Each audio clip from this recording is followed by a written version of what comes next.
Y ahora vamos a continuar con una segunda parte de preguntas y respuestas bajo las reglas siguientes. Se van a anotar conmigo las personas que quieran hacer preguntas. Solo voy a anotar un máximo de 10 preguntas. Las preguntas no pueden ser de más de 30 segundos de duración porque no se aceptan discursos, son preguntas. Y tienen que estar expresamente dirigidas a uno o a dos de los oradores. Todos sabemos que aquí hay una gran capacidad política, el tema es un tema excepcional. Hemos escuchado desde planteamientos filosóficos, políticos, económicos, históricos, periodísticos, hasta una defensa ardiente del presidente encargado. O sea que voy a proceder yo a anotar a la gente que quiera hacer las preguntas, que cuando las hagan van a tener, por favor, decir su nombre y hacer la pregunta. Usted ya puede preguntar cómo se llama y a quién le va a preguntar. Jenny Ávila, me llamo yo. Bueno. Yo le quiero preguntar a la embajadora. Tenía muchas otras cosas que decir, pero de su discurso me llamó mucho la atención la parte que dijo que tenemos que bajar la bandera de la anticorrupción. El embajador Diego Arria preguntó que en una parte cuál era lo que nos trajo hasta esto, y yo siempre he tenido en mi mente la palabra impunidad. Eso fue lo que nos trajo hasta esto. Mi pregunta es, ¿por qué en vez de que los idealistas no consideren lo que están haciendo los realistas, por qué no los realistas se sientan a escuchar? Más bien, ¿por qué los idealistas pensamos que las soluciones de los realistas se están tardando mucho porque la gente se está muriendo? Y además las conductas del presidente interino son de mucha normalidad y de mucha actitud electoral, cuando sabemos que la situación en Venezuela es de narcoterrorismo. O sea, es algo que no se compagina una cosa con la otra. Entonces tenemos que tener una actitud más como de emergencia, porque Colombia tiene muchísimos años luchando contra el narcoterrorismo y no lo han logrado solucionar. O sea, ya es hora de que el continente entienda, el hemisferio entienda de que se necesitan medidas más fuertes para solventar esto. Gracias. Bueno. En el método que estamos aplicando, la embajadora va a anotar la pregunta y después de que escuchemos 2 o 3 preguntas más, ellos van a proceder a responder. Nuestro director, el doctor Luis Beltrán Guerra, ha pedido la palabra. ¿Puedes venir aquí a preguntar, doctor? Yo pudiera decir, para sorpresa, pues, de muchos, que estoy de acuerdo con todos, pero en el fondo estoy en desacuerdo con todos. ¿Y por qué? Los pueblos no pueden olvidar su pasado, deben recordarlo precisamente para tomarlo en cuenta a los efectos de avanzar y de consolidar sistemas de desarrollo mucho más sólidos. Nosotros los venezolanos y en general todos los latinoamericanos nos caracterizamos por examinarnos como países profundamente desarrollados, profundamente avanzados, cuando en el fondo debemos aceptar de que somos todavía países en busca del rumbo, es decir, países que no han conseguido su destino de manera concreta, de manera objetiva. La pregunta, por favor. La pregunta está referida a que yo creo, me excusan si incluyo a alguien que se siente ofendido, pero yo creo que Diego Arria y yo, de los que estamos aquí, fuimos los únicos que no apoyamos a Hugo Chávez y al defenestramiento del presidente constitucional de esa época, Carlos Andrés Pérez. No solamente en lo que respecta a su destitución, sino en lo relativo al apoyo a un golpe de Estado en el cual estaba involucrado el 99% de las Fuerzas Armadas. La pregunta es, la formulo a Luis Enrique Val y a Asdrúbal Aguiar, en el sentido pues de que esa clarificación ha de hacerse y debemos analizar nuestros problemas con absoluta sinceridad, con absoluta franqueza. Gracias, doctor. Disculpa. Por favor, aquí el doctor, acérquese, da su nombre y pregunta. después paso la palabra. Buenas, mi nombre es Juan Andrés Cova. Mi pregunta va a la embajadora Romero. Usted comentó que había un apoyo a la política del señor Guaidó en lo que era la materia de diálogo, específicamente en el caso, por lo que intuí, el caso de Oslo y de Barbados, cuando los aliados dijeron, en el caso Colombia, no saber de nada hasta por medio de prensa, y Estados Unidos a través de Bolton y Abrams comentaron de que no existía posibilidad de acuerdo, ni de diálogo ninguno con el gobierno de Maduro. Lo que quiero preguntar es, ¿cómo es posible que se diga que nuestros dos socios internacionales fundamentales estaban de acuerdo cuando ellos presentaron una moción como de queja el mismo día que se fueron al diálogo de Barbados y a Oslo? Gracias. Doctora Romero tiene dos preguntas y después Luis Enrique Boll y el doctor Aguiar. ¿Puedes responder ya, María Teresa? La primera pregunta es sobre los idealistas y los realistas. Ok. Primero, Jenny, ¿qué tema es tú? Jenny Ávila. Bueno, ¿por qué los idealistas se tienen que plegar a los realistas, a lo que yo llamo realistas? Esa es un poco tu pregunta, ¿verdad? Y lo de la bandera anticorrupción. Sí, ¿por qué en vez de ser los idealistas los que se tengan... Ajá, lo dije ahí, no sé si me oíste bien. Los realistas los que conversan un poco más las razones de los idealistas. Ok, te explico una cosa. Los que yo llamo realistas son los que tienen la legitimidad en una democracia. Pero igual pueden debatir. Y debaten bastante. Debaten. Evitaremos el diálogo, por favor, Teresa, contesta. Bueno, si hay seguimos. ya una posición tomada en tu caso, no lo vas a entender. Sí, pero sí se debate. Se ha debatido mucho con gente que... Ahora, que no se haya debatido con las personas que a ti te gustan, ya eso no sé. Ahora, lo que sí Silencio, es cierto, por favor, estamos escuchando las respuestas. Si hay alguien que quiere conversar, tenemos una sala ahí a la entrada. Por favor, Teresa.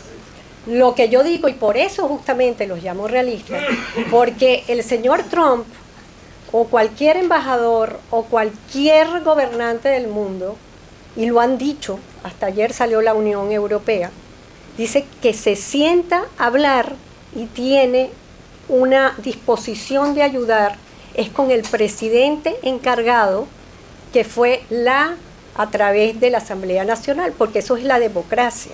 Entonces, no se puede esperar que hablen con otras personas, al menos que sea informal, si es que te entendí bien la pregunta. Señores, tengo que moderar y evitar ese diálogo, después pueden ustedes Bueno, la conversar. bandera anticorrupción, yo lo que estaba diciendo, no es que esté prohibido, existe entre nosotros libertad de expresión. Yo soy periodista, no voy a decir lo contrario. Yo lo que estoy diciendo es que cuando se ataca de la manera exagerada que se ha atacado, sin realidad, sin saber, porque quien pone y juzga es un tribunal, no cualquier persona. Yo, por ejemplo, puedo decir X, pero yo necesito pruebas para decirlo. Okay. María Pruebas. Teresa, ¿podemos pasar a la segunda pregunta, Okay. por favor? Juan Andrés Cova, Oslo y Barbados, está usted equivocado. Sentate aquí. Oslo y Barbados, creo que el juego de la política, que a usted, bueno, que a algunos no les gusta, pero hasta los más admirados políticos por algunos de ustedes, por ejemplo Trump, se maneja también en el borde de la publicidad y de la política. Cosas que se dicen y no se dicen porque no es conveniente. Pero no soy yo sola la que estoy aquí, hay otro embajador aquí conmigo, que es el de Venezuela, el de Canadá, y nosotros podemos dar fe, por ejemplo, que Barbados y Oslo, entre los principales y decisores, se sabía. Nosotros no, como embajadores, pero ellos sí. Y si ven otras declaraciones que a Juan Andrés Cova le sugeriría que lo viera, va a ver por parte de Bolton y por parte del presidente Trump todo lo contrario a lo que usted vio. O sea, yo te puedo sacar una porque yo los he seguido. Entonces yo creo que hay que digamos, evaluar y ver un poco con humildad y con profesionalismo más lo que estamos viendo. Porque no es el momento de la inmadurez que siempre hemos tenido. Carlos Andrés Pérez a mí nunca me gustó, pero ha dado aquí políticos. Lo que está haciendo Eduardo Fernández de un tiempo no me gusta. Yo trabajé con él, por ejemplo. Pero hay que ver exactamente qué es lo que es y no dejarnos pasar como si fuera, porque el hecho que haya caído Carlos Andrés Pérez lo estamos sufriendo. El hecho de que Carlos Andrés Pérez haya caído como cayó, lo estamos sufriendo. Y muchos de esos notables fueron y tendrán, bueno, si es que les pesa o lo entienden, porque algunos no lo entienden o no lo quieren entender, el peso de la historia, que por ellos, no en toda su forma, pero por lo menos en un 10, 20% fueron los culpables de la llegada de Gracias, María Teresa. Vamos a pasar el micrófono a Luis Enrique Bol y después al doctor Aguiar. Bueno, yo creo que el doctor Luis Guerra estaba equivocado en el que él es el único, junto con Diego Arria, que se opuso o estuvo contra la salida de Carlos Andrés Pérez. En el caso mío, totalmente equivocado, y fui una persona muy pública en ese momento. Y puedo revelar hoy en día que, siendo parte, en aquel momento, presidente de Conindustria, fuimos el presidente y los dos vicepresidentes de Conindustria en aquel momento, en los días anteriores a su renuncia al cargo, a decirle al presidente que no renunciara, al presidente Pérez. Entonces, yo creo que al hacer esas aseveraciones hay que tener cuidado, porque hay un público sobre eso. En primer lugar. En segundo lugar, ese fue, de hecho, quizás el hecho fatídico, lo acaba de decir María Teresa, la forma como se sacó a Carlos Andrés Pérez en ese momento del poder. Hay un artículo hoy en el Pan Am Post, lo recomiendo mucho, de Antonio Sánchez García, donde habla muy bien, explica muy bien ese suceso. Se los recomiendo el artículo. Entonces, estamos de acuerdo, ese fue el evento fatídico donde se generaron la cadena de eventos que terminó en la elección de Hugo Chávez. Se ha podido evitar, hubo otras cosas que se han podido hacer, pero ese fue un evento que pasará a la historia como un evento fatídico para la democracia venezolana en aquel momento. Quiero aprovechar, ya que tengo el micrófono, de referirme a algo que dijo María Teresa, y yo respeto muchísimo a María Teresa, ya lo sabe, y no pretengo desdecir lo que ha dicho, pero es un hecho indiscutible, de cualquier forma y comprobable, que el gobierno de Estados Unidos no respaldaba el diálogo en Oslo. El gobierno de Estados Unidos fue informado, y estuvo informado en todo momento de lo que acontecía en Oslo, pero una cosa es haber estado informado y otra cosa es haber respaldado lo que se hacía. En primer lugar. En segundo lugar, el gobierno de Colombia, en palabras, y lo puedo referir también, perdón, en la propaganda, al Pan Am Post, una entrevista que le hicimos a Marta Lucía Ramírez, donde Marta Lucía Ramírez dijo muy claramente que ella se enteró por la prensa de ese diálogo en Oslo, vicepresidenta de Colombia. Y en tercer lugar, cuando yo me hacía la pregunta sobre la estrategia, hay que recordar, y es un hecho indiscutible y comprobable también, que en el mes de enero de este año, tanto el presidente, ahora presidente encargado Guaidó, como Leopoldo López, estaban opuestos a la figura de un presidente encargado. Y que fue la sugerencia reiterada del secretario general de la OEA, de Estados Unidos, en boca del vicepresidente Pence, y del gobierno colombiano, presiones incluyendo el gobierno colombiano, que dentro de la oposición venezolana caló la idea de que el presidente de la Asamblea Nacional fuera nombrado presidente interino. Entonces, cuando llevamos eso al momento actual, hay que pensar que, visto lo que ha pasado hasta ahora, los errores estratégicos cometidos, ¿quién lleva la estrategia? Y en un momento dado, y también es un hecho innegable, también refiero a una entrevista con él, el secretario general de la Organización de Estados Americanos dijo muy claramente que a él se le había ignorado en un momento dado, que ahora se retomó el camino, hemos retomado un camino de coordinación con el doctor Almagro, es muy positivo, y lo vemos como muy positivo, pero estos son hechos innegables. Entonces, cuando hablamos de idealistas y realistas, yo no sé quiénes son realistas y quiénes son idealistas. Lo que sí sé que quizás el apodo no es tan bueno, porque en América Latina los realistas no quedaron nunca muy bien. Pero eso es lo que te puedo decir. Caramba. Si quieres puedes no responder. Sí. No, creo que... Número uno, voy a ir en términos puntuales. El tema del idealismo y el realismo. Aquí lo digo fundamentalmente como jurista. Esa ha sido la gran discusión que hemos mantenido en la doctrina a lo largo de centurias. Pero el debate entre la moral y el derecho, entre el idealismo y el realismo en el ámbito de la ciencia política, hace referencia a circunstancias ordinarias y de normalidad, en donde hay un debate sobre si se aplica la norma o se sigue el deber ser. Pero lo que yo intentaba decirles a ustedes en mi exposición de ahora es que en Venezuela han venido operando dos teatros. El teatro de la criminalidad está escondido justamente en la trastienda del teatro, que ha venido funcionando desde agosto de 1999. Yo tengo la documentación mediante la cual el señor Chávez firma por escrito su pacto de macrovacuna con la FARC para transformar a Venezuela en una suerte de narcoestado.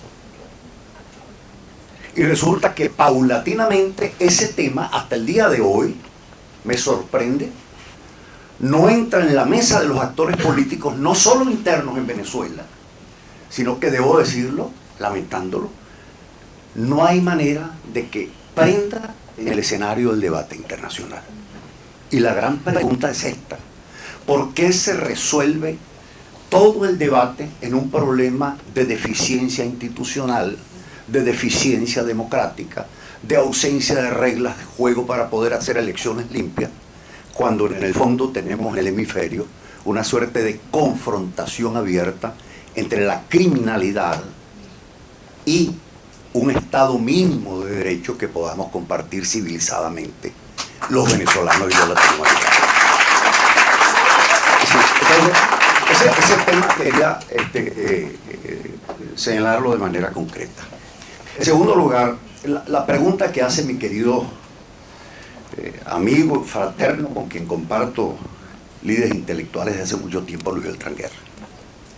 Una pregunta que me preocupa mucho porque hay una suerte de resurrección histórica del tema de Carlos Andrés Pérez. Y debo decirles lo siguiente: yo fui ministro del Interior de Rafael Cali, presidente encargado. Fui ministro de la presidencia y fui gobernador de Caracas. Y un amigo personal que mantuve hasta el final de sus días fue Carlos Andrés Pérez. Al punto tal de que su abogado, el doctor Arteaga, se lo recomendé yo en términos personales, estando él ya fuera de la presidencia. Cuando se habla del tema de los perdones o no perdones, que han sido la causa de la tragedia histórica venezolana, la gente no se detiene a hacer una evaluación de que ese ha sido el conflicto histórico venezolano. La pelea entre el general Páez y José María Vargas fue por ese mismo tema. ¿Se perdona o no se perdona? Y yo le hacía a un amigo mío recientemente una referencia. ¿Por qué a los perdones que se ofrecieron en la Asamblea Nacional Venezolana para sobreseerles las causas o no abrirles las causas o tratar de generar un mecanismo de impunidad frente al narcoterrorismo militar que está instalado en el gobierno, es válido como salida, pero no eran válidos, y aquí hago una referencia que es importante que ustedes la conozcan históricamente. Los indultos frente a los golpistas del 4 de febrero del 92 y del 27 de noviembre fueron un proceso de Estado que abrió el presidente Carlos Andrés Pérez. Ahí está, busquen las gacetas oficiales de la época, y está el general Chourio, que es uno de los grandes actores fundamentales. Su decreto de sobreseimiento lo firma el presidente Pérez. Esa fue una política que la inicia Carlos Andrés Pérez, lo tumban ciertamente en mala ley, la continúa el presidente Velázquez y la sigue Rafael Caldera. Con un detalle que debo señalar. ¿Por qué se tardó los últimos que estaban previstos en la lista de sobreseimiento? Porque cuando Caldera asume el poder, él dice: yo quiero hacer una corrección en el proceso de perdones. Los anteriores regresaron como oficiales activos a la Fuerza Armada, entre ellos Chourio. Los míos tienen que quitarse el uniforme. Y por eso es que Chávez es el último que sale en la lista, porque decía que no aceptaba trato discriminatorio. Y cuando sale de la Fuerza Armada en libertad, se pone un uniforme, un caqui, ¿cómo se llama? Un liqui color verde. Y por eso es que cuando él asume el poder, rompiendo las reglas militares, se pone el uniforme a la fuerza. Ahora, y cierro con este detalle sobre el cual estoy escribiendo, se lo decía a mi querido amigo Enrique Salas Romer, recordando un tanto los hechos de aquella época, porque yo tengo que mencionar algo aquí que es central en toda esta historia. Y por eso es que yo esa historia no es que la haya pasado, es que me preocupa el porvenir de Venezuela. Cómo resolver nuestro desencuentro entre el narcotráfico y el Estado civilizado de derecho. Porque yo no admito el relativismo en ese tipo de materia. Una cosa es el conflicto entre políticos, entre comunistas y no comunistas, y otra cosa es buscar un relativismo, una suerte de concertación con el narcotráfico. Y aquí hago una observación en relación al tema de Colombia. Al tema de Colombia. ¿Por qué reacciona Duque contra el diálogo de Oslo de Venezuela? Porque es que si no hubiese reaccionado, se estuviese diciendo con relación a las razones que lo llevaron a él al poder, que fue justamente condenar los acuerdos mediados de Oslo y La Habana para que se entendiese la sociedad democrática colombiana con el narcotráfico. Esa es la verdad. Y cierro con este detalle sobre el cual estoy escribiendo. Ya veré en qué momento eso se hace público. 1998, que era mi ministro del Interior. Y en las investigaciones que yo hago sobre el señor Chávez, ya aparecía él en aquel momento recibiendo financiamiento de Libia e Irak, mediado por el gobierno cubano. Yo voy a hablar con el embajador norteamericano en aquel momento, y el embajador norteamericano, John Mayston, lo nombro con nombre y apellido, me cierra el expediente y me dice: usted no se preocupe, ministro, porque nosotros sabemos eso. Y le hemos encargado al presidente Jimmy Carrera que se encargue de hacer amistad con el presidente Chávez. Lo ha logrado y nos ha prometido nombrar ministros de Economía amigos de los Estados Unidos. Para nosotros eso es suficiente. ¿Quiénes votan por Chávez? Y esta era la gran disyuntiva. Cuando yo paso de la presidencia al Ministerio del Interior, el presidente Caldera me hace una exigencia a mí. Me dicen: Asdrúbal, pasas a Relaciones Interiores por un tema central. Hay amenazas de sable, hay ruido de sable. Me dijo: si este señor gana, en buena lid se le entrega el poder, porque nosotros somos demócratas. Si este señor pierde, así trate de quemar al país, nos encargaremos de poner orden a este señor. Ese señor gana, primero porque votaron por él la mayoría de los venezolanos, hasta los que luego se quejaban por la tragedia de Chávez. Y adicionalmente a esto, hay un tema central. ¿Quiénes apoyaron a Chávez? Los sectores populares. No, no. Señores, por favor, No, voy a suspender el evento Entonces- si ustedes siguen interviniendo. Entonces, lo que quería, esos temas no es que no sean importantes para tratar de ver que no se puede ni debe repetir hacia el porvenir de Venezuela. Pero en este momento yo siento que esos temas nos distraen de lo central. ¿Cómo vamos a salir nosotros del narcotráfico que ha estructurado totalmente su orden dentro de la Diana venezolana? Acabó con el territorio, acabó con la población y acabó con el gobierno. En esto comparto la tesis de María Teresa. Desapareció el Estado-Nación en Venezuela y está a mano de estructuras criminales. ¿Cómo vamos a resolver ese problema para tener un mejor porvenir? Bueno, eso es un gran desafío que tenemos por delante. Gracias, Asdrúbal. Tengo una segunda ronda de preguntas. ¿Ya no? El embajador Viera Blanco, Alexis Ortiz y el doctor Carrasquero han pedido la palabra. Los invito en ese orden a hacer las preguntas. ¿Usted cómo se llama? Andrés Ávila. Ya, Andrés Ávila, y ahí cerramos. Acérquense para preguntar. ¿Quieres? Vas a ser el último. Gracias, Carlos. Bueno, buenas tardes a todos. Primero, perdónenme el atuendo, pero casi que me estoy bajando de un avión. Yo quisiera hacer... No tengo inmunidad aquí, así que por favor... Quiero primero tener un punto de orden. Yo celebro este foro porque el nivel del foro ciertamente es el nivel que esperan o que esperamos los venezolanos. Han habido aquí posturas disidentes y quiero contribuir simplemente, Carlos, a aclarar varias cosas. Yo participé en una misión en el Caribe para iniciar los procesos de diálogo. Y la política no se reduce a la postura que pueda tener Estados Unidos o que pueda tener en este caso Canadá. Estados Unidos ciertamente de pronto aproximarse a un diálogo le resultaba complicado. Sin embargo, el orden público internacional no se reduce en un mundo globalizado a lo que de pronto le guste a un país, incluso Estados Unidos. Canadá impuso la tesis junto con el Grupo de Lima y Europa, no que es poca cosa, de que hay que ir en búsqueda de Barbados, porque es una deuda histórica que se tiene en este tema de hacer política internacional. Punto número 1. De tal manera que la política, repito, no se reduce a lo que de pronto sea la opinión de un país con el peso incluso como Estados Unidos. Así que secundo lo que dijo María Teresa porque así sucedió. Igual está sucediendo ahorita. Estados Unidos ha pedido... La pregunta.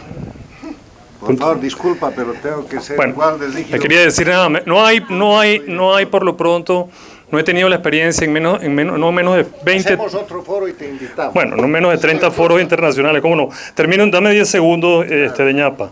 No hay foro internacional que he estado hoy presente en los 40 últimos foros internacionales que se hable realmente de intervención militar y de intervención internacional. La responsabilidad de proteger los principios de intervención internacional son muy complicados en la diplomacia internacional y, de alguna manera, eso ha sido lo que ha preservado las alianzas que hemos podido conservar hasta el día de hoy. Y por último, les quería comentar algo que dijo Enrique. Enrique Capriles ganó las elecciones, pero no precisamente por demonizar a Chávez. Venezuela necesita lo que dijo Diego, forgiveness. Es un proceso de reconciliación. No forgiveness, no un perdón republicano. Él habló de un perdón espiritual. No estoy hablando de un perdón a los que han desbancado y desmantelado un país. Estoy hablando de un proceso que fue el discurso y la narrativa que le permitió despolarizar por primera vez en 20 años y ahorita Guaidó goza de ese proceso de despolarización. Se lo quería decir simplemente porque es un proceso muy complejo desde el punto de vista cultural y no hubo, en más de 70 transiciones que han habido hasta ahora, y termino, Carlos, no han habido en ninguno de ellos, más del 60% de las transacciones más difíciles que hayan salido sino a través de procesos de diálogo y de negociación, donde el pilar fundamental es la unidad eficaz. Gracias. No hay pregunta, pero vamos a ceder la palabra a Alexis Ortiz. ¿Va a ser otro discurso o va a ser una pregunta, Alexis? Un discurso Te vas a quedar sin público y sin micrófono si lo intentas. Bueno, Alexis Ortiz, activista político profesional, muy orgulloso de ser un político profesional. Mire, lo primero que tengo que pedirte, Luis Bertrán, que me metas en la lista de los que nos opusimos. Afortunadamente, sí, a varios, ¿no? Afortunadamente, en el momento en que fue defenestrado de una manera absurda Carlos Andrés Pérez, con todo lo que eso trajo como consecuencia, yo era diputado, de tal manera que en las actas del Congreso, ¿verdad? En las actas de la Cámara de Diputados, está mi discurso oponiéndome a la defenestración de Carlos Andrés Pérez, por cierto, hablando de alguna manera en nombre de un grupo que había creado Corina Parisca de Machado, la mamá María Corina, para oponernos pues a la defenestración. ¿Tú te acuerdas? Oponernos a la defenestración de Pérez. Y además, en uno de los libros que he escrito, es una biografía de Carlos Andrés Pérez, defendiendo la figura histórica de Carlos Andrés Pérez. Bueno, la pregunta es la siguiente. Miren, nosotros estamos viviendo la más espantosa tragedia de toda nuestra historia. Eso es indiscutible para todos porque es demasiado ostensible. Entonces la pregunta es para mi querida María Teresa y para mi hermano menor, Asdrúbal Aguiar. Valga la aclaratoria. Que es la siguiente. Es demasiado obvio que debemos explorar todas las posibilidades de salida de esta tragedia y no debemos rechazar ninguna dogmáticamente ni abrazarnos dogmáticamente a ninguna, por un lado. Y por otro lado, es demasiado obvio que para cualquier salida es necesaria la unidad de la oposición. ¿Cuáles son las iniciativas concretas que piensan María Teresa y Asdrúbal para que los idealistas y los realistas podamos trabajar por una unidad efectiva de la oposición? Bravo, muy bien. Voy a pedir a don Andrés Ávila que haga la pregunta, por favor, y después el doctor Carrasquero, y cedo la palabra a los actores. Aquí hay una petición más de tarde. Gracias. Sí, voy a hacer una pregunta. Primero saludar a la profesora y al profesor Andrés Ávila. Primero a la profesora María Teresa y el profesor Edgar Otálvora, que los dos fueron mis profesores en la universidad y les agradezco mucho verlos ahorita aquí. Básicamente un tema que no conversamos mucho tiene que ver con la parte de las sanciones de Estados Unidos y sobre todo con cómo eso afecta un poco la parte petrolera en Venezuela, entendiendo que la posición de Rusia y China es ir avanzando cada vez más teniendo más dominio aún sobre la situación petrolera en Venezuela y cómo eso afecta una posible reconstrucción del país. Entonces quería entender un poco cuál era su visión frente a ese tema, ya que tocamos muy poquito, tanto la profesora como el profesor, la parte de la política petrolera en este caso y las sanciones de Estados Unidos. La pregunta está dirigida a María Teresa y al profesor Edgar Otálvora. Otálvora, perfecto, está anotado. Doctor Carrasquero, Naranjo.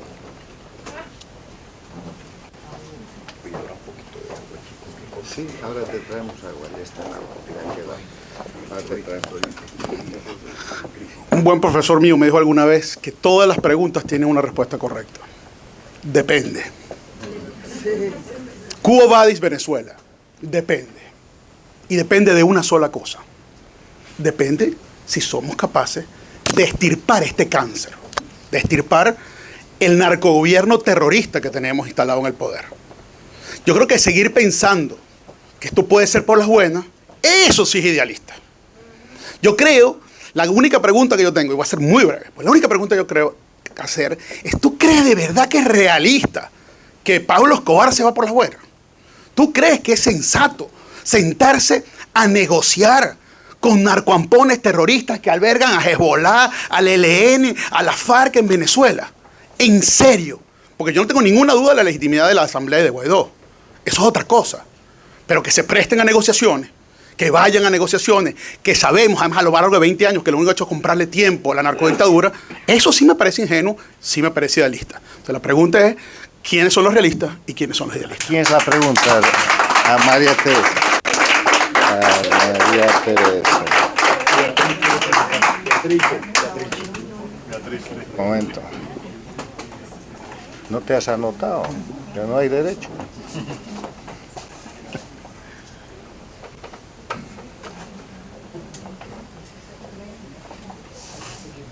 Gracias.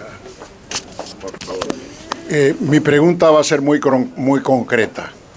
Mi nombre es Diego Suárez Soy cubano y llevo más de medio siglo fuera de mi patria luchando por la democracia y la libertad para mi tierra.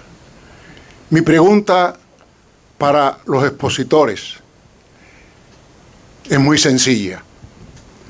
¿Cuándo los líderes venezolanos, cuándo el presidente Guaidó va a entender de que el país de Venezuela está totalmente ocupado y el país ha sido secuestrado por Cuba, por la tiranía castrocomunista?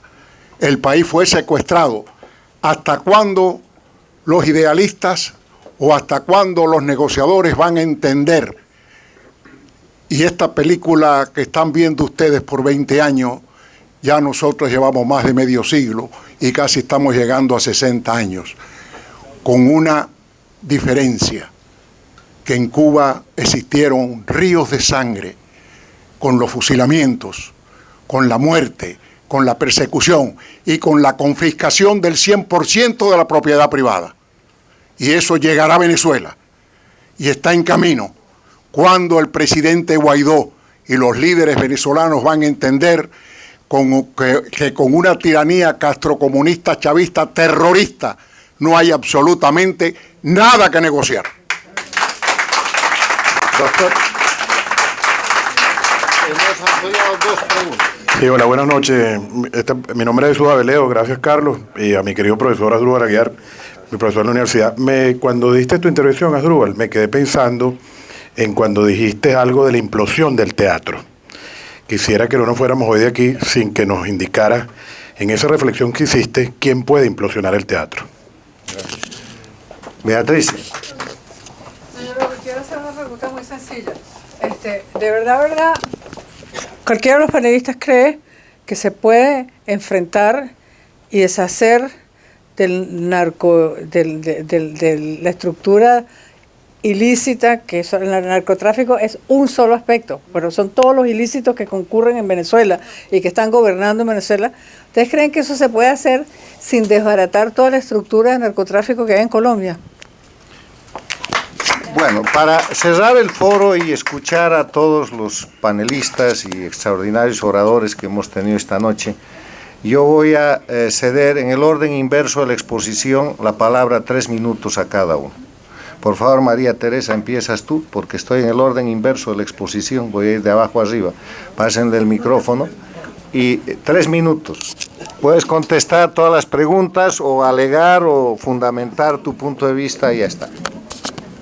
Por favor, si nos ayudan con su silencio. Son varias cosas, o sea que no es fácil. Yo le voy a ceder la pregunta de la política petrolera a un economista, a Luis Enrique, por favor, porque quisiera contestar las otras y tener el tiempo de los 3 minutos, ¿no? En lo de realismo y lo idealismo, yo lo hice para simplificar en una charla como la de hoy.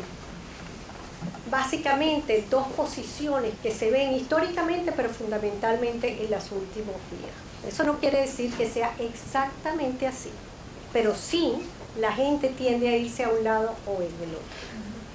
Eso va un poco a la pregunta de eso. Yo lo que estoy queriendo decir es que, y lo dije, mejor dicho, que hay argumentos válidos de una y otra parte.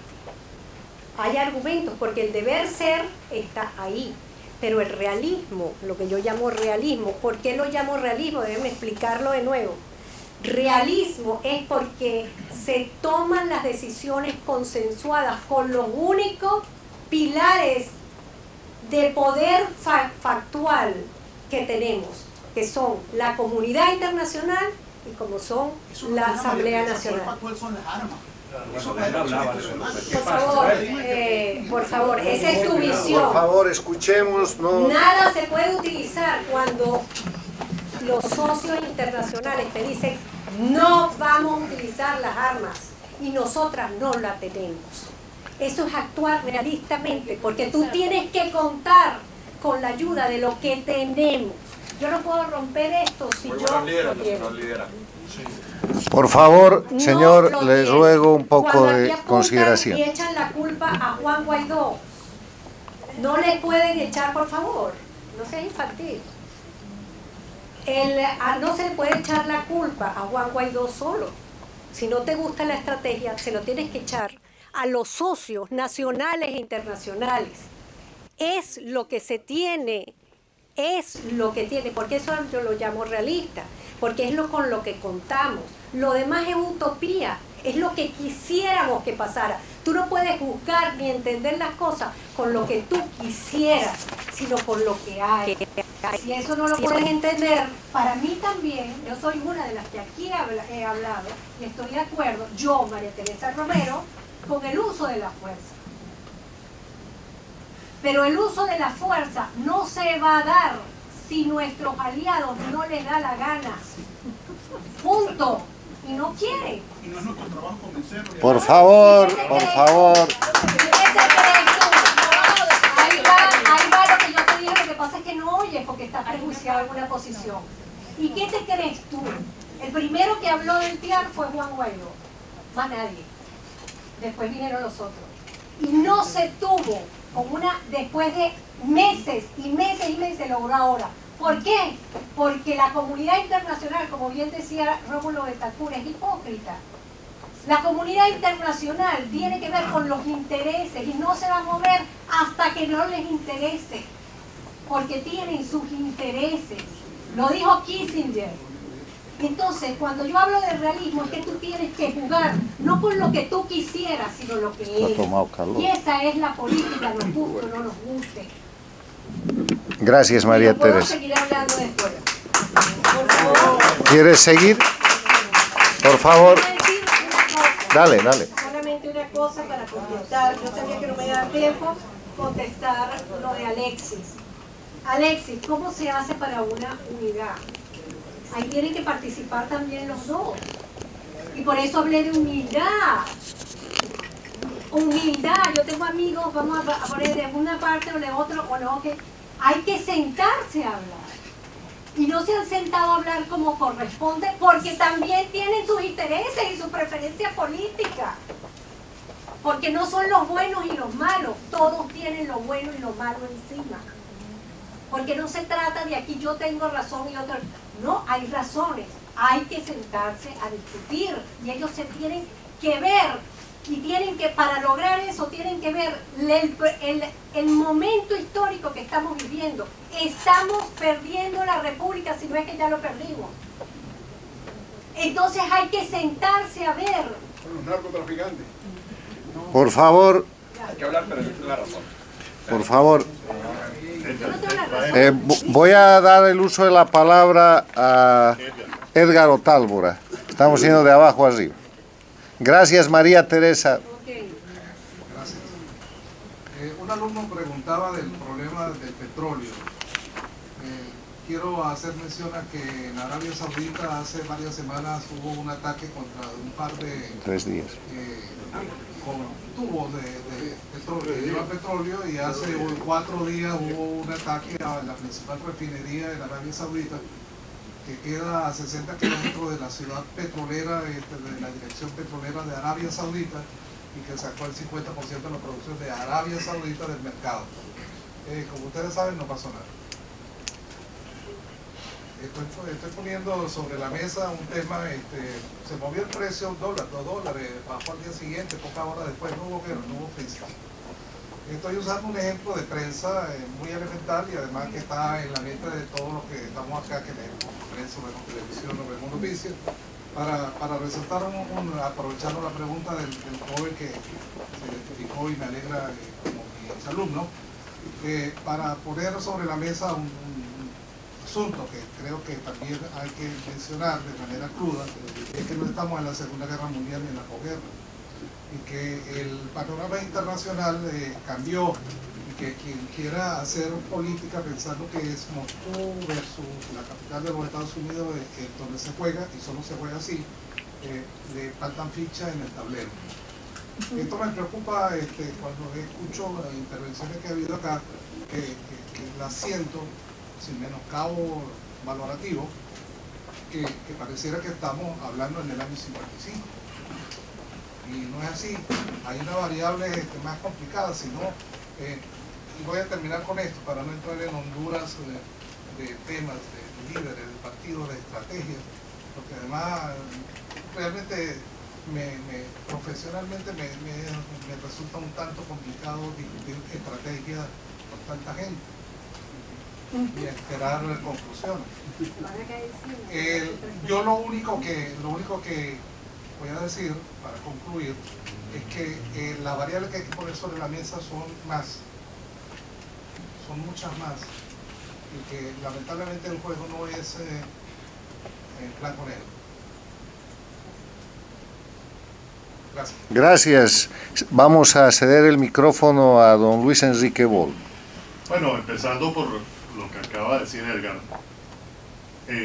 aquí los cubanos presentes saben que cuando llegó Fidel Castro de regreso a La Habana de su primer viaje, o único viaje que hizo a Estados Unidos, en el año 59, la banda que lo recibió en el aeropuerto era una banda de marines americanos, y que Estados Unidos ha tenido una base en Guantánamo, el territorio cubano, y nunca ocurrió invasión. Las complejidades de la política internacional en el año 59 ya eran complejidades de la política internacional. Entonces, ahora, habiendo dicho eso, hay un solo gorila de 800 kilos en el mundo, y ese gorila de 800 kilos es Estados Unidos. Lo que se trata no es de que hayan otros países que intentan de alguna forma figurar contra Estados Unidos, sino se trata de influenciar a Estados Unidos, que es el que a veces cuenta. Por eso es que es sorprendente cuando vemos a un gobierno interino tomar acciones con la cual el gorila de 800 kilos no está de acuerdo. ¿Okay? Equivocado, Luis. No estoy equivocado. Y lo puedo demostrar. Por favor, Teresa, un poco de consideración. Es una, por favor. Por una parte. Por otra parte, la mayor complejidad que tenemos en este momento, y hay que entender algo. Piensen ustedes como un régimen como el que ustedes, todas las calificaciones que hemos hecho sobre el régimen. Y sin embargo el régimen tolera un gobierno interino dentro del país. Esa tolerancia tiene mucho que ver no con Estados Unidos, sino con Europa. Básicamente, actuar contra el régimen interino cerraría la última ventana internacional que tiene el régimen, que es Europa. Y eso hay que estar en cuenta cuando uno toma acciones, por qué Europa no actúa, etc. Y ahí es donde tenemos que reconocer, no solamente que María Teresa es una gran defensora y muy buena representante como para el gobierno, pero hay que reconocer la valentía de algunos de los actores principales en el gobierno interino.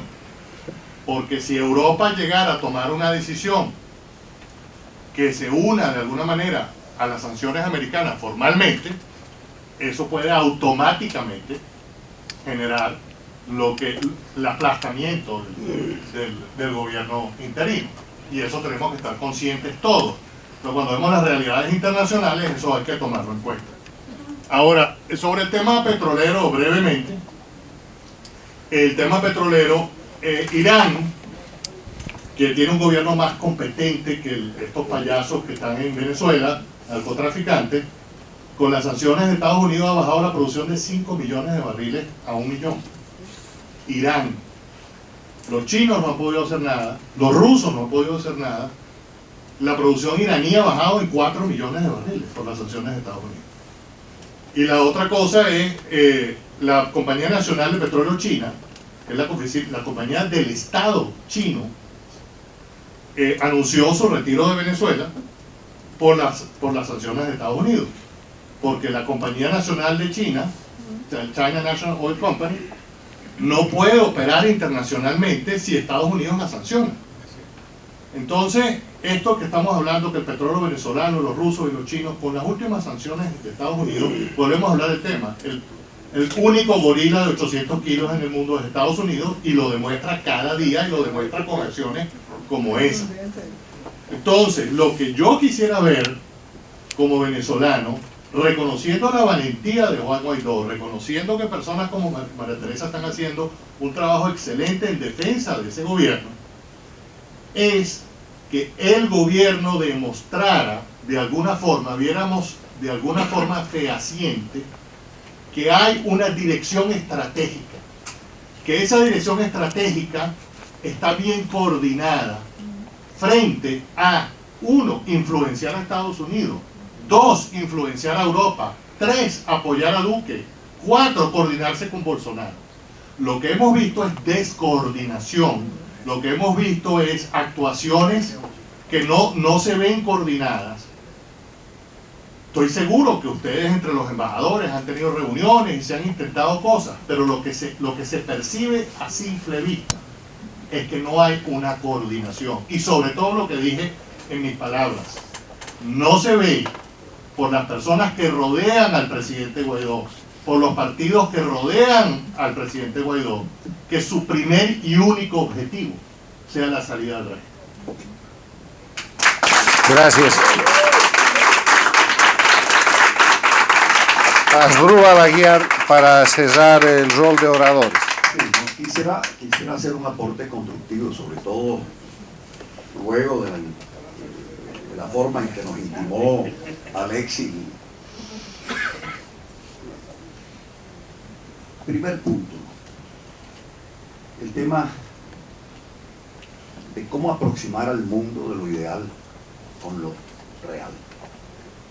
Yo creo que eso se puede lograr, pero cuando se comparte o se ha discutido una narrativa. Una narrativa. ¿Cómo nace el pacto de punto firme? Se le planteó a Rómulo en Nueva York que conversara con Hollywood. Cuando le preguntaron al maestro Villalba para que conversara con Rómulo, yo no converso con ese hijo de que me ofendió en tal fecha. Cuando se le preguntó a Rómulo, ¿con quién quieres conversar tú? ¿Con Caldera? No, yo prefiero conversar con Luis Herrera. Pero al final de la jugada, todos terminaron alrededor de la misma mesa sobre la base de una premisa que la definió muy bien Rómulo. Le tengo miedo a los unanimismos. ¿Qué significa esto? Al unanimismo de los déspotas. Por eso usted, señor Caldera, tiene su espacio. Tenga su narrativa. Usted, Jóbito, tenga su espacio y su narrativa, que yo tendré la mía. Eso sí, cuando aparezca el gendarme necesario y nos amenace a todos, todos estamos ahí. Había unidad frente al peligro, pero diversidad en la lucha política. Segundo punto. Es cierto que nos hemos paseado en los últimos 20 años por toda la fórmula de transiciones que existen en el planeta. Se ha revisado incluso la chilena. Y yo debo recordar lo siguiente. Conversando yo con el general Matei, que era miembro de la Junta Militar chilena, estoy hablando del año de 1980 exactamente. Yo era embajador de Venezuela ante Pinochet. Ellos abrieron juego, no fue que los sacaron, ellos abrieron juego porque estaban convencidos de que ya habían llegado a su punto final. ¿Por qué razón? Porque notaban que los elementos de la corrupción les estaban corroyendo en términos vitales. Y me hacían referencia incluso a la familia del general, lo cual no era aceptable para la Fuerza Armada. ¿Qué es lo nuevo, lo novedoso? Que el siglo XXI no plantea una crisis entre posturas ideológicas o políticas que hayan generado más o menos muertos en materia de violaciones de derechos humanos. Es que las estructuras transnacionales criminales que se dedican al terrorismo, al lavado de dinero y al narcotráfico decidieron cooptar las estructuras políticas. Aquí se decía el sueño de Pablo Escobar en Colombia, para a partir de allí tener un espacio de impunidad. Pero entonces viene la gran pregunta: ¿por qué el tema no está nunca en la mesa política internacional ni en la mesa política interna? Yo no quisiera decir es que todos hacen parte del negocio del narcotráfico, no. Si es que aceptamos la hipótesis de que se perdió la guerra contra el narcotráfico, bueno, digámoslo, se perdió esa guerra y nos queda otra alternativa que negociar con narcotraficantes. Eso sí, que busquen a otros negociadores. Yo no participaría en una negociación de esa. ¿Por qué? Porque hago parte quizás de la vieja escuela. Para mí la moral democrática fija algunos límites a la democracia. O sea, yo no puedo aceptar que la mayoría, por ser mayoría, vacíe a través de la mayoría la experiencia democrática escogiendo a dictadores. Como no podría aceptar que en un diálogo democrático, como es plural, la pluralidad acepta todo. ¿Por qué razón? Porque no puedo aceptar una pluralidad que me lleve al punto de que a través de ella yo mate la experiencia democrática. Entonces, sí hay límites ideales para las negociaciones democráticas. Y por último, quiero señalar lo siguiente. Para aproximarse ciertamente se requiere debatir una narrativa. Lo que me preocupa no es la falta de unidad, Alexis, de los venezolanos, ni de los líderes políticos. ¿Por qué razón? Por lo que decía yo en mi exposición inicial. Estamos todos secuestrados. Yo recuerdo con gran dolor, yo era gobernador de Caracas, el secuestro de San Román. La policía negociando desde afuera. ¿Cuál era el problema? Lo que decían los secuestradores se recibía como información, pero matizada y a beneficio de inventario. Porque un secuestrador intenta hacerse amigo del un secuestrado intenta hacerse amigo del secuestrador. Otro quiere desafiarlo y perder la vida. Otro se pone a llorar por el miedo. Entonces, la información que se le toma al secuestrado siempre está condicionada por una realidad, la que sufre, la que padece. Venezuela está como estuvo en su momento Ingrid Betancourt y Clara Roja. Entonces el problema lo tiene la policía. Entonces aquí viene trágico que la comunidad internacional se divida, porque uno revisa las actuaciones del Grupo de Lima y eso es un avance y retroceso permanente en su declaración. Uno ve lo que dice el mecanismo de Montevideo, dice otra cosa. Aquí se acaba de señalar, Estados Unidos adopta sanciones, pero no las adopta Europa. Entonces me pregunto, grave que la policía esté dividida desde afuera y no tenga la lucidez necesaria para ayudar a Venezuela a ponerle punto final a su verdadera tragedia. Así que, y cierro con este detalle, porque creo que es un consejo que de buena fe se los doy. Porque yo tengo 70 años, no tengo, o sea, soy menor que tú, Alexis, es cierto, pero ya yo llegué a los 70 años y pasé por todo lo que tenía que pasar. ¿Quiénes tienen que tener amplitud? Los que están en el gobierno, los que ejercen el gobierno. O sea, quienes deben abrir los espacios y llamar a los disidentes y convencerlos y explicarle y reexplicarle es el gobierno si considera que es crucial la unidad nacional. Y cierro con esto. ¿Cómo vamos a frenar la crítica en la sociedad digital, preñada de narcisismo digital, y en donde hay discursos dentro del gobierno que no es uno que debería ser uno el del presidente Guaidó, sino que uno tiene que comenzar a leerlos también de acuerdo con lo que diga Leopoldo, de acuerdo con lo que diga Julio, de acuerdo con lo que diga Henry, de acuerdo con lo que diga el otro, y uno tratar de ir pegando los pedazos, de acuerdo, lo digo con todo respeto porque son amigos míos, con lo que menciona o dice cada uno de los funcionarios que integran el gobierno del presidente Guaidó.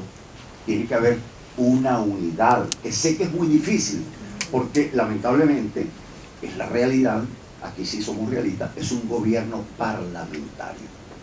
Pero problema, que la policía se divida, que los secuestrados se dividan ante su tragedia frente al secuestrador, esa es otra cosa. Gracias. Quiero agradecer la presencia de nuestros oradores y la presencia de todos ustedes y terminar el foro dándole la palabra al embajador Armando Valladares. Muchísimas gracias por haber estado aquí con nosotros esta noche. Para mí ha sido una experiencia extraordinaria. Creo que he escuchado todos los criterios que puedan existir acerca de la realidad de Venezuela, pero quiero hacer referencia a las palabras de mi amigo Diego Suárez, que son exactamente las mismas que digo. Es decir, no se dice que la causa de todo, que el que está manejando todo eso es Cuba. Porque a muchos venezolanos les cuesta tanto trabajo decir eso como en primer lugar, lo primero. Es decir, Cuba es la causa de la situación que ustedes tienen en este momento. ¿Por qué no lo dicen con más frecuencia? No entre nosotros, en el mundo, en Europa, en las intervenciones que ustedes tienen por el mundo. Es decir, Cuba es la razón por la cual ustedes tienen la situación que tienen en este momento. Quien manda allí es Cuba, ustedes lo saben. Por favor, díganlo con más frecuencia. Muchísimas gracias. Muchas gracias.